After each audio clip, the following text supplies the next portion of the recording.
All right, we're sitting down here with up-and-coming artist Andy Tongren from Young Rising Suns on Mix 107.3 KIOW. Andy, how did you get your start into music? Too many concussions playing sports, I suppose. So I was always into music since I was a little kid, but I was more into sports, so I tended to gravitate towards that until I got hurt too many times. And eventually, it was probably 8th grade maybe. I got a concussion playing football, and I was like, you know what, this is enough. After that being my, I think, 3rd or 4th concussion. And I was like, yeah, I'll stick to music. I think somebody's trying to tell me something. So that's when I got real serious about music. And as they say, the rest is history. Okay, so when did you know you wanted to pursue music, not just as a hobby, but as a career? I think it was pretty immediate. Like I said, I had always played for Christmas in 8th grade. I got a guitar and just fell in love with it. And I had been singing ever since I was a little kid. So I think I realized that I wanted to make it a career. Actually, this is a funny story. This was also in 8th grade. A few buddies of mine and I decided to start a boy band, and we never played a show. We never even practiced, I don't think. We just took pictures and made a website. And that in and of itself was like, it was so silly, but that was enough to kind of make me a little hungry to want to make a living out of doing something along those lines. And Exactly. it got me hazed going into high school, but at the same time, I think I also realized then that, once I threw a guitar in the mix, that this was something that I could see myself doing forever. So you started as One Direction, and now you're the Young Rising Suns. That's awesome. Yeah, more or less. Yeah. More or less. So why don't you tell me about how the band all got together? Where did you guys meet? How did it all work out? So I grew up in Ohio. Originally, I'm from Columbus, and I went to school in New York City. That's a new school, and the rest of the guys grew up in Jersey, and they had known each other since high school. Just, through playing in bands and whatnot. Not the same band, always, different bands. But anyway, they were looking for a singer, and I was in the city playing open mic nights just kind of randomly here and there. And there was one place in particular that's now closed. I think it's a 7-Eleven, but it was called Angels and Kings. I'm sure a lot of people know or remember. There's also one in LA. But anyway, I was playing there, and they happened to be there. They came up to me after I played what was more likely than not a terrible set. And they were like, yo, we're looking for a new singer. We're in Jersey. Why don't you make the trip down someday and practice with us? And I did, and I don't think we practiced that first day that I came down.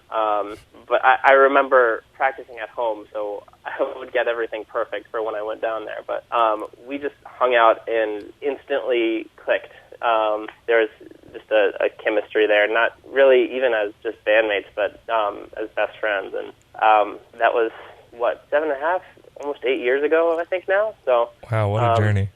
Yeah. What a journey it's been. So they made you fly all the way out there just to try out?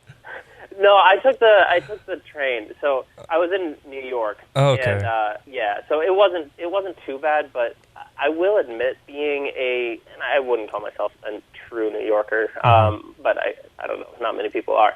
But anyway, the idea of Jersey that I had in my head was, to be put bluntly, not a very good one. It gets a bad rap. This was around the time of that show Jersey Shore, and I was a little skeptical, but I wound up falling in love with it, and I live here now, and I love it, and I don't see myself living anywhere else. That's awesome. So let's talk about the band name. So Young Rising Suns, where did it come from? How did you decide on the name? It was very random. It's like a little bit of, a Zeppelin thing, I suppose you could say, House of the Rising Suns.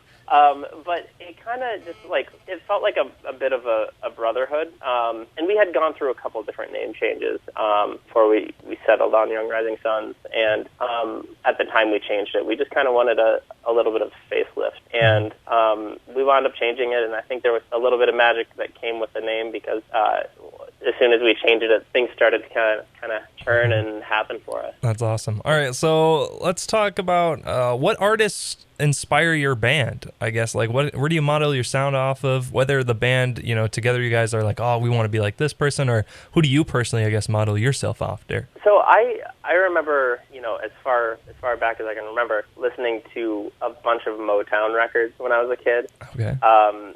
Jackson 5, Temptations, Four Tops, The Supremes, Mm-hmm. and I don't know. There's a soulfulness in those old records that I just love. And I don't know if I necessarily try to put it into our music. I think, what happens, and if it comes naturally, cool. If not, that's fine too. Mm-hmm. But that was kind of a huge inspiration for me growing up.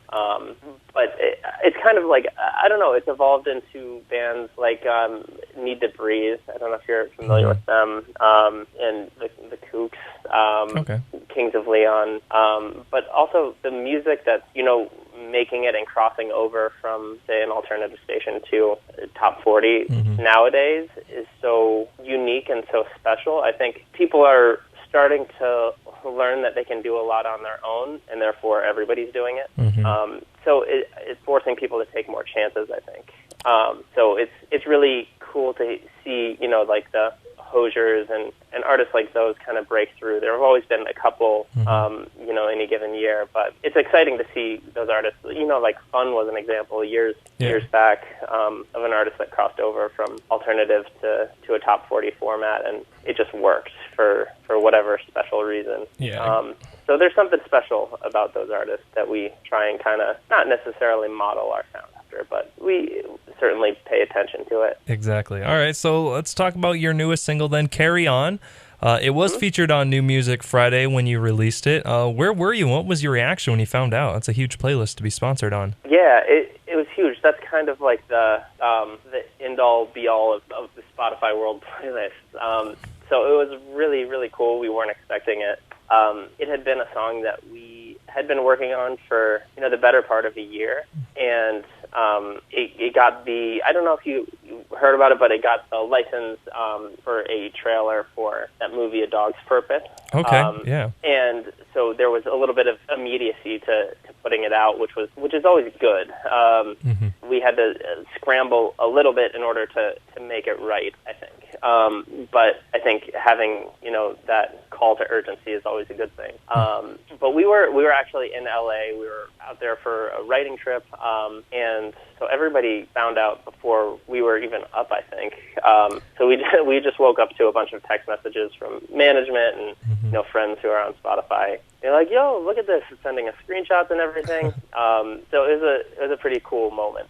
Definitely not expected, but Spotify is such a interesting and cool format now to be exposed to. So it was certainly an honor to be on that. Yeah, that's very exciting. It's cool. I didn't know that it was on the trailer of A Dog's Purpose. I know I'm definitely gonna have to go check that out again. I think I've seen the trailer. I think I've seen the trailer probably like 3 or 4 times, but I never realized and saw the click of it. So I'm definitely gonna go check that out again.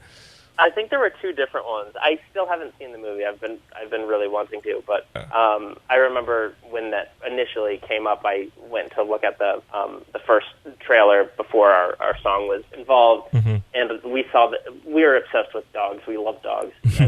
Just I feel like about any human does, but we saw that it was about dogs, and we were like, yes, we don't care how much they pay us. Like, it doesn't matter. We are in. Let's do it. Exactly. Sounds good. So I just saw that you guys were you kind of wrapped up a tour here recently, but what's in the store for the group for the rest of the year? Are you gonna finish out an album, go on another tour or something? What's the plan? So it's really interesting the way people are starting to release music now. I feel like it's so single-based, and it's been trending that way for, I think, years now. Yeah. But I don't know, in this day and age, in this culture, everybody wants things now. Even if you look at Netflix or Hulu or any of those kind of formats, they're releasing things in bulk so people can access it immediately and right away. Yeah. And then, in lots of cases, they're forgetting about it. So I think it's important to, be consistent and release singles in a fashion that, reminding people that you're still there. So that's kind of our game plan right now. We have a huge bulk of music that we're really excited to start putting out, and we're going to begin doing that very shortly. And hopefully that will lead to some touring, because that's kind of the bread and butter of what we do. That's why we play music, because we love to play our instruments and love to perform for people. Yeah, it's I don't know. There's nothing like it, and there's pros and cons to being in the studio versus being out on the road. But it's just so rewarding to be out every night and play your songs and see people singing along and really connecting with you. There's nothing like that. Yeah. So when you're talking about releasing your music, I've talked to a few artists who recently they have this whole album put together, and what they've been doing is releasing like a single every single month. Is that some sort of a plan that you're thinking of doing? Yeah, something similar to that. And I don't know, it's funny because we grew up as, we're the generation of an album world. Yeah. And the industry went and changed on us. And we're still trying to, I don't know, it's about time we take our water wings off and just dive in, I think. Yeah.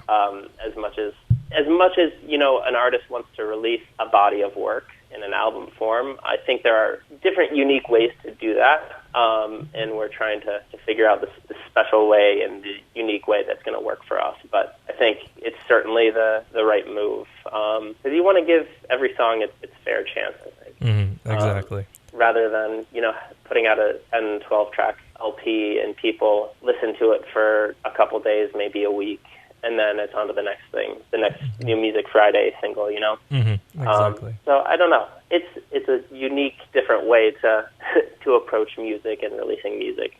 But you kind of got to be a little bit of a chameleon and change with the times, I think. Exactly. All right, well, Andy, thank you so much for joining us on the show here, and good luck with your music career. Absolutely. Thank you for having me.